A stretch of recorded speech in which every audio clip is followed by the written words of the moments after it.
Mums klausome jūsų. Kas skambina iš kur? Ričardas iš Kauno. Taip, klausome jūsų, Ričardas. Aš noriu pasakyti apie vėjo jėgainės. Reiškia, buvo pradžia kažkokia tai žengta, kad mes išnaudotumėm vėjo energiją.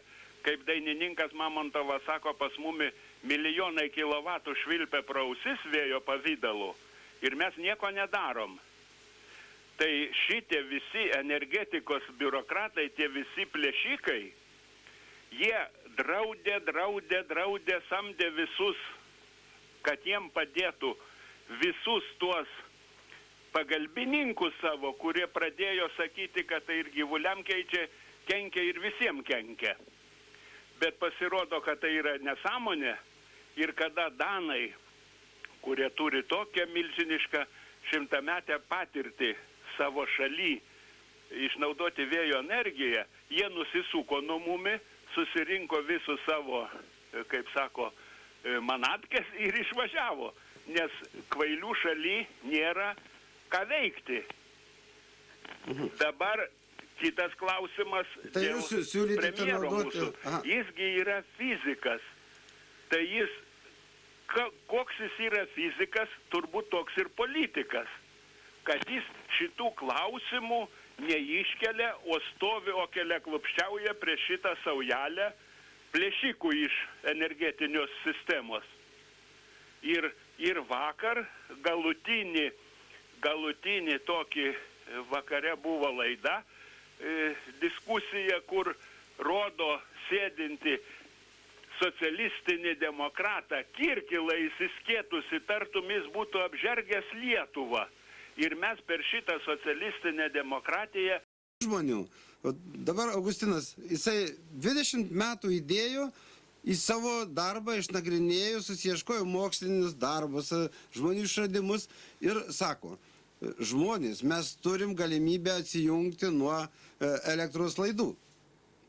Ir jūs visi išgirdę tokią žinią, suklusti turite ir domėtis, kaipgi mums dabar pramušti Lietuvoje tą galimybę, padėti Augustinui Markevičiui, kad išgirstų vyriausybėje dirbantys žmonės, ar energetikos ministras, ar prezidentė, ar kažkas. Nes jeigu jis vienas, tai matot, jis jau paaiškino, kaip jums, kam parašot, persiunti vienam, persiunti kitam, o kitas sako, viso gero, aš neturiu laiko. Taip įvyko.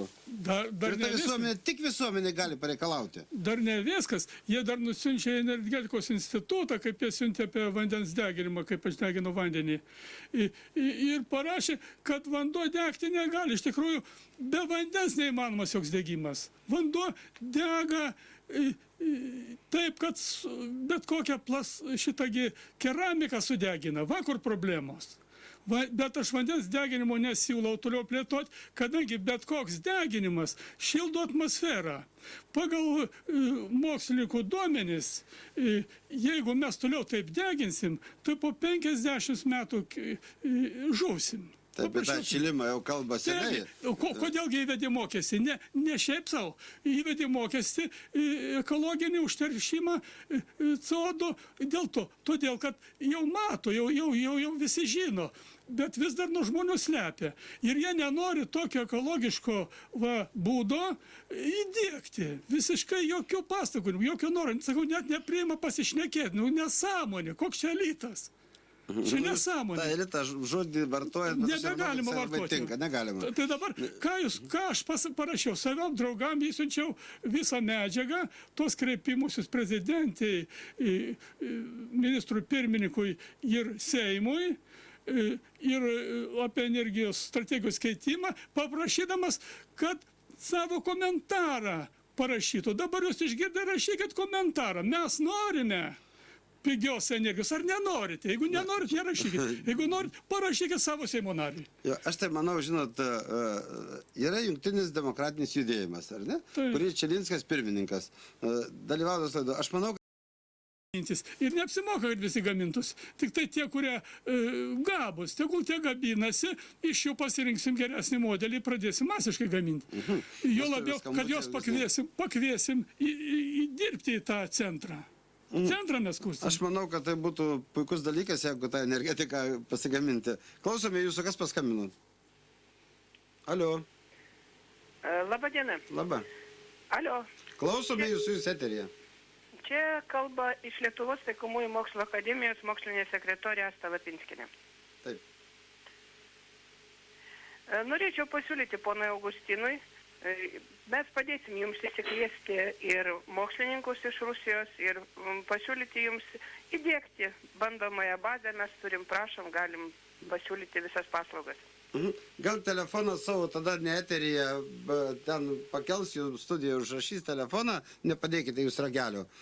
Aš manau, kad pradžiugino jūs tas skambutis. Dėkoju, tiesiog sujaudintas, kad mokslininkai atsiliepė. Aš vis kovojau su oligarchais. Tais ne oligarchais, kaip, korifėjais aš juos vadinu. Korifėjai, čia aš juos radau energetikos institutė, ten Jurgį radau tokį, kurios kviečiau į naujausius šitus sprendimus Rusijoje, ten mažų atominių bombos pagalba išgauti šitą energijos daug, padegant deuterį. Toks metodas yra Rusijos centre.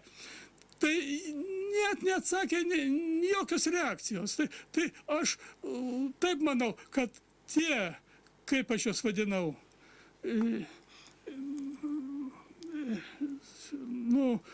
mokslininkai didieji, yra atsakingi už tokį nustekenimą energetikos. Kai jie negalėjo paskaityti šitos knygos ir žinot, kad nieko nėra, kad krizė bus, ieškoti būdų. Jie nieko nepadarė. Tai aš džiaugiuosi, kad mokslo akademija vis dėlto kviečiasi. Tai yra nuostabu. Tai reiškia, yra šviesa tunelio gale, mes laimėsim, mes padarysim tos generatorius nelaimingus. Jau labiau, kad žmonės sutinka. Matot, su žmonėms, su mokslininkais, mes kiek kviečiam į laidą dalyvauti mokslininkus ir dabar kviečiu ir iš jūsų akademijos, prašom, dalyvaukite laidoje, laida atvira, nieko nekainuoja, tiesiog pasiskambinti telefonu, kaip ir Augustinas pasakė, nori dalyvauti laidoje ir šiandieną sėdimės ir kalbam, be jokios cenzūros.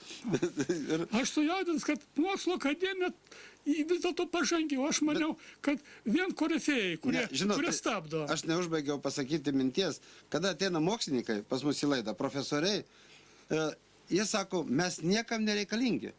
Niekam. Nei mūsų moksliniai darbai Lietuvoje reikalingi, nei mes. Netgi pajuokavo taip. Sako, reikėtų gal profesoriams susimušt, tai gal parašyt, kad profesoriai yra.